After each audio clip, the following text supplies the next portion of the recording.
Hey guys, what's going on? We're going to take a little break from fishing here today and we're going to talk about the Shimano Expride line of rods.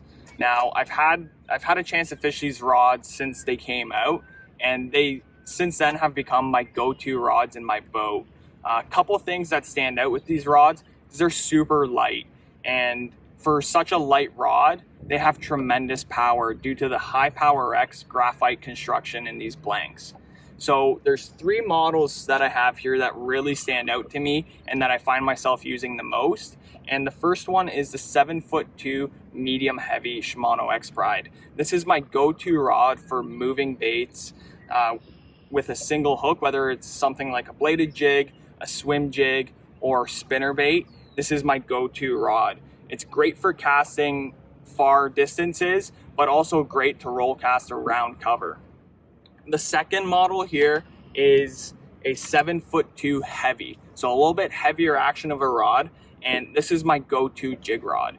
And the nice thing with these X-Prides is that they're a multi-purpose rod. There's not technique-specific rods in this series. They really are multi-purpose, and when I say that, this 7'2" heavy can throw 6-inch swim baits like this mag draft, or it can flip a jig, and it performs flawlessly. Now, the other thing with this 7'2" heavy is it is a kick-ass frog rod, and it bombs frogs a mile, and you always have a positive hook set. So the third model that is one of my favorites in the Expride line is also the 7'6" heavy.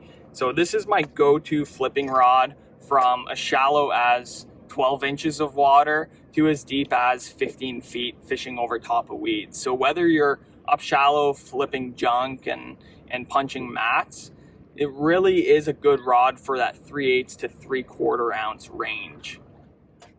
And with this rod, I'll mix it up depending on where I'm fishing between braid and fluorocarbon, but where it really shines is detecting those bites on the fall. So usually when bait's falling, fish gets it, you're not always going to feel that bite, and it's usually more of a visual bite with your line swimming away. With these X-Prides, you can really feel the fish grab that bait before it hits the bottom. So that was it, guys. That was three of my favorite models of the X-Pride rods on the casting series. There are a few in the spinning lineup that also stand out and have their place in the boat, so stay tuned for that video.